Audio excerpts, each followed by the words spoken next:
Earth. Magandang araw po sa ating mga kabarangay sa pamayanan ng Ugong. Ang mundo ay naging malaking basurahan na nga ba ng tao? Nagtatanong lamang po. Ang basura ay nakakalat sa kalye. Napapansin mo rin ba? Ito'y realidad na kung saan mayroong karatula ay doon pa tinatambak ang basura. Sabi sa Republic Act 9003, bawal magtapon ng basura sa mga pampublikong lugar tulad ng kalsada, bangketa, kanal, estero, parke, at establishmento. May logo na yan ng DNR. Nagsusumigaw pa na may multa at parusa na 300 piso hanggang 1,000 piso. O pagsasagawa ng community service sa loob ng 1 hanggang 15 araw. Nakapagtataka, di ba? Ang basurang ito ay mas malala na ngayon kung dati ay dahon, papel at karton na natutunaw ang basura. Ang matatalinong tao ay nag-imbento ng plastic, aluminum foil at styrofoam na hinaluan ng synthetic materials na hindi basta matutunaw sa loob ng 50 taon, 50 years. Kung kaya't ang mga basurang ito ay tinatangay sa mga kanal ng kalye na sumisiksik sa mga sulok na kung saan ito ay nagiging bara, pati na sa mga malalaking imburnal.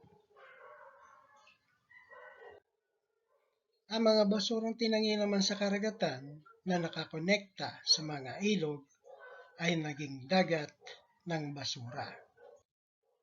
Kung kaya't ang Marikina River na kung saan ay isa akong residente sa Pasig, ay nakatira kami sa malapit sa ilog na dating kami ay nakalalangoy at nakahuhuli pa ng isdang dalag, hito, karpa, biya, ayungin at marami pang iba.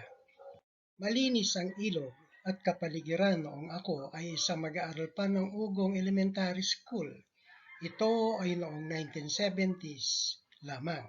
Way back 50 years ago lang. Di ba't kailan lang yon?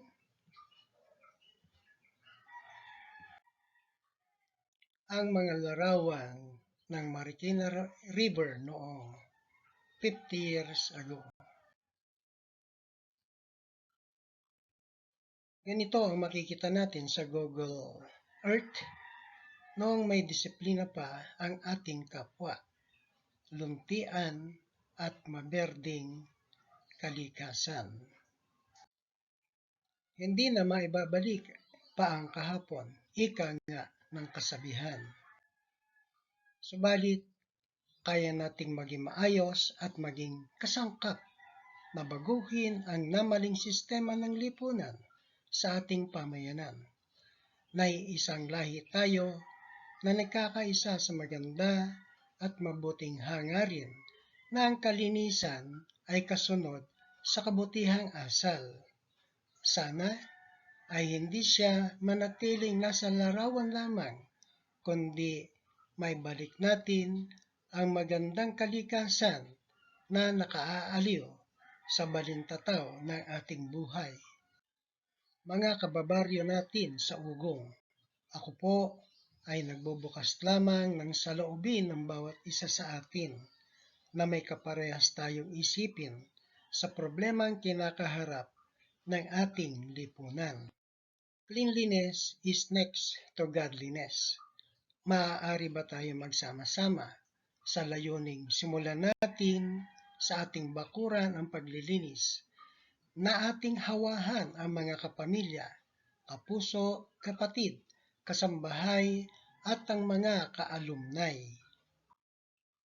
Kapag sama-sama ay kayang-kaya, simulan natin ang maging malinis sa ating mga bahay at ipalaganap ito sa ating pamayanan. Kami sa barangay ng Ugong ay pamayanang nagtutulungan at nagdadamayan upang ang kasabihang kalinisan ay kasunod ng kabanalan ay nakikita sa mga anak nating may tunay na pagmamahal sa Diyos at bayan. Use me o gumamit tayo, gamitin natin ang ating mga basurahan. Cleanliness is next to godliness. Gumamit po tayo o gamitin natin ang mga basurahan. Maraming salamat po. Ako po si Roger Manlangit. But wait, there's more. Nag-search ako kay Google. Ito ang aking tinype sa URL, World Filled with Waste. Ito ang ibinigay niya sa akin. Highest Ocean Plastic Waste Polluters. Dito po ay nakatala ang annual estimation in metric tons. Ang Pilipinas ay mayroong 356,371 annual estimation metric tons. Which countries pollute the most ocean plastic waste? Published 1 year ago on February 17, 2023 by Luis Lugas Wicaksono. Narito ang kanyang Google link sapagkat sinasabi niya dyan na ang Philippines ay mayroong 356,371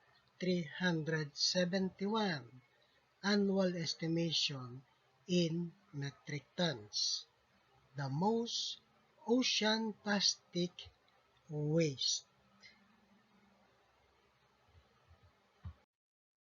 This video is brought to you by my Bible shirt and the words of wisdom. Ito po ay mga t-shirt design na kung saan, kung bakit ako nagbabahagi ng ang mundo ay naging malaking basurahan na nga ba ng lahing tao. Ito po yung label number at ito naman po yung makikita nyo dun sa bandang ilalim na sinasabi dyan, the creation of earth, yung malaking titik na H ay nasa hulihan, was from the heart of God. So kung ilalagay natin yung malaking titik na H dun sa earth, ilalagay natin sa unahan ng E, ito ay magiging heart. Kaya pangalagaan natin ang ating mundo.